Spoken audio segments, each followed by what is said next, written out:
जानते हैं कि असम में अब तक 68 लोगों की मौत हो चुकी है।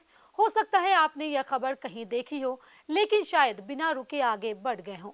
लेकिन आज इस खबर पर रुकना जरूरी है, क्योंकि यह सिर्फ एक आंकड़ा नहीं बल्कि उन परिवारों की कहानी है जिनकी दुनिया कुछ ही मिनटों में उजड़ गई। आदाब, नमस्कार। आप देख रहे हैं मंथन टुडे। मैं हूं आपके साथ उज़मा। सबसे दर्दनाक बात यह है कि मुख्यमंत्री खुद कह रहे हैं कि करीब 80,000 लोगों तक राहत टीमें पहुंच ही नहीं सकी। यानी जो आंकड़े हमारे सामने हैं वो पूरी तस्वीर नहीं है।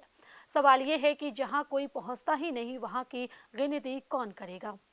कई गांव में लोगों के पास सिर्फ 15 मिनट थे। 15 मिनट में फैसला करना था कि क्या बचाएं, किसे बचाएं और किस दिशा में भागें। कई जगह पानी 10 मीटर से भी ऊपर चला गया। जिन इलाकों में ऐसा हुआ, वहां के लोगों ने अपनी जिंदगी में कभी इतनी भीषण बाढ़ नहीं देखी थी। यह सिर्फ प्राकृतिक आपदा की कहानी नहीं, यह सवाल जवाबदेही का भी है। सरकारी आंकड़ों के मुताबिक करीब 7 लाख लोग इस बाढ़ से प्रभावित हुए। अकेले शिवसागर में लगभग 3.5 लाख लोग पानी में घिर गए। चराईदेव में करीब 1.25 लाख लोग प्रभावित हुए।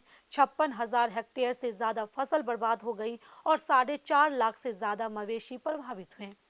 लेकिन आंकड़ों से ज्यादा जरूरी है इंसानों की कहानी। 21 जुलाई की शाम चराईदेव जिले के लकवा अभयपुरी गांव में रोहिणी दुबड़ा के घर में अचानक पानी घुस गया। पूरा परिवार ऊंची जगह की तरफ भागा। तेज बहाव में पहले पत्नी और बेटी बह गई। उन्हें बचाने के लिए दोनों बेटे नदी में कूद पड़े, लेकिन वे भी वापस नहीं लौटे। कुछ ही मिनटों में एक परिवार के 4 सदस्य खत्म हो गए। परिवार का आरोप है कि उन्होंने सरकारी हेल्पलाइन पर फोन किया था, लेकिन समय पर मदद नहीं मिली। इस दावे की जांच होनी चाहिए, क्योंकि अगर यह सच है तो यह सिर्फ प्राकृतिक आपदा नहीं बल्कि प्रशासनिक विफलता भी है। अब सवाल उठता है कि क्या सरकार ने शुरुआत में सही जानकारी दी। पहले कहा गया कि नागालैंड में बादल फटने की वजह से यह तबाही हुई, लेकिन मौसम विभाग के मुताबिक वहां बादल फटने जैसी स्थिति नहीं थी। 1 घंटे में 100 मीटर से ज्यादा बारिश होने पर उसे क्लाउड बर्स्ट कहा जाता है, जबकि वहां 137 मिलीमीटर बारिश करीब 8 से 9 घंटे में हुई। बाद में मुख्यमंत्री ने भी माना है कि बादल नहीं फटा था, बल्कि बारिश बादल फटने जैसी थी। मौसम विभाग के वैज्ञानिकों ने एक और महत्वपूर्ण बात कही। उनका कहना था कि नॉर्थ ईस्ट में इतनी बारिश कोई नई बात नहीं, यानी केवल बारिश को इस तबाही की वजह नहीं माना जा सकता। यहीं से असली सवाल शुरू होता है। अगर बारिश अकेली वजह नहीं है तो बाकी वजह क्या है। असम की भौगोलिक स्थिति ऐसी है कि 3 तरफ पहाड़ हैं और बीच में मैदान। पहाड़ों पर जितनी बारिश होती है उसका पानी मैदानों में आता है, इसलिए यहाँ बाढ़ नई बात नहीं। लेकिन जब हर साल बाढ़ आती है तब हर साल इतनी तबाही क्यों होती है। असम में लगभग 4800 किलोमीटर लंबे तटबंध हैं, लेकिन खुद राज्य सरकार विधानसभा में स्वीकार कर चुके हैं कि इनमें से करीब 3000 किलोमीटर तटबंध कमजोर हो चुके हैं। यानी जिन दीवारों पर लोगों की सुरक्षा टिकी थी वो पहले से ही कमजोर थी। इस साल अप्रैल से जुलाई के बीच 18 जगह तटबंध टूट गए। सरकार का कहना है कि इस बार पानी दीवारों से लगभग 4 मीटर ऊपर तक पहुंच गया।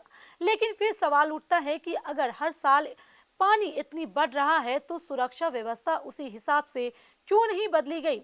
सिर्फ तटबंध ही समस्या नहीं है। कई विशेषज्ञों का कहना है कि नई ऊंची सड़कें और छोटी पुलियां भी पानी का प्राकृतिक रास्ता रोक रही है।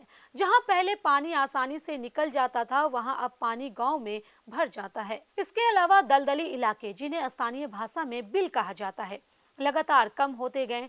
पहले यही इलाके अतिरिक्त पानी को सोख लेते थे, अब वहां निर्माण हो चुका है और पानी सीधे गांव में घुस जाता है। यानी कमजोर तटबंध, बंद जलमार्ग, सुकड़ते वेटलैंड और अत्यधिक बारिश, इन सब ने मिलकर इस आपदा को और बड़ा बना दिया। सरकार के मुताबिक 2023-24 में केवल 16 किलोमीटर तटबंध पर करीब 67 करोड़ रुपए खर्च हुए। 2021 से 2024 के बीच बाढ़ नियंत्रण की 637 परियोजनाओं पर 3400 करोड़ रुपए से ज्यादा खर्च किए गए। अगर हर साल हजारों करोड़ रुपए खर्च हो रहे हैं तो फिर हर साल वही हालात क्यों बनते हैं। यह सवाल भ्रष्टाचार का आरोप नहीं है, बल्कि पारदर्शिता की मांग है। लोग जानना चाहते हैं कि पैसा कहां खर्च हुआ, किस काम पर हुआ और उसका नतीजा क्या निकला। 2024 में शिव सागर के एक तटबंध की मरम्मत में घटिया सामग्री इस्तेमाल होने का मामला भी सामने आया था। जांच हुई, विभागीय कार्रवाई हुई, तो फिर इस बार कितनी जांच होगी, कितने अधिकारियों पर कार्रवाई होगी, कितने ठेकेदार ब्लैकलिस्ट होंगे?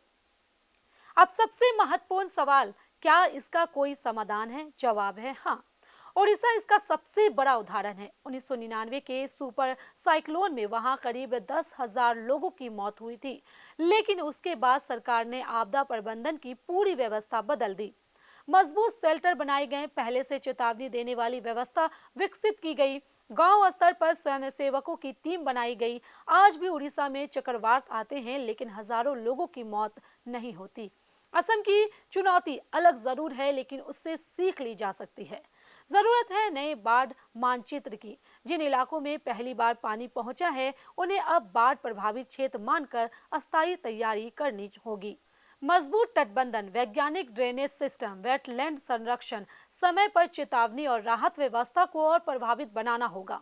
फिलहाल असम में पानी उतरने लगा है, लेकिन अक्सर पानी उतरते ही खबरें भी गायब हो जाती हैं, कैमरे लौट जाते हैं, बहस खत्म हो जाती है, लेकिन जिन लोगों के घर, खेत और परिवार खत्म हुए हैं, उनकी जिंदगी वहीं अटक जाती है। इसलिए सवाल सिर्फ इतने नहीं है कि 68 लोग क्यों मरे, सवाल यह है कि क्या अगले साल फिर यही कहानी दोहराई जाएगी? क्या हर साल हजारों करोड़ रुपए खर्च होंगे और फिर भी लोग बाढ़ में बहते रहेंगे? और क्या देश के बाकी हिस्से असम को सिर्फ तब याद करेंगे जब कोई बड़ी त्रसदी होगी? यह सवाल सिर्फ असम का नहीं, पूरे देश का है। अगर आपको लगता है कि इस मुद्दे पर जवाबदेही तय होनी चाहिए, तो इस चर्चा को आगे बढ़ाइए, क्योंकि किसी भी लोकतंत्र में सवाल पूछना ही बदलाव की पहली सीढ़ी होती है। चलिए फिलहाल इस खबर में बस इतना ही। देश दुनिया की ऐसी तमाम बड़ी खबरों के लिए बने रहे मंथन टुडे के साथ। साथ ही हमारे चैनल को लाइक करें, सब्सक्राइब करें, फॉलो करें और निष्पक्ष पत्रकारिता देखना है तो देखते रहे मंथन टुडे। बहुत बहुत शुक्रिया।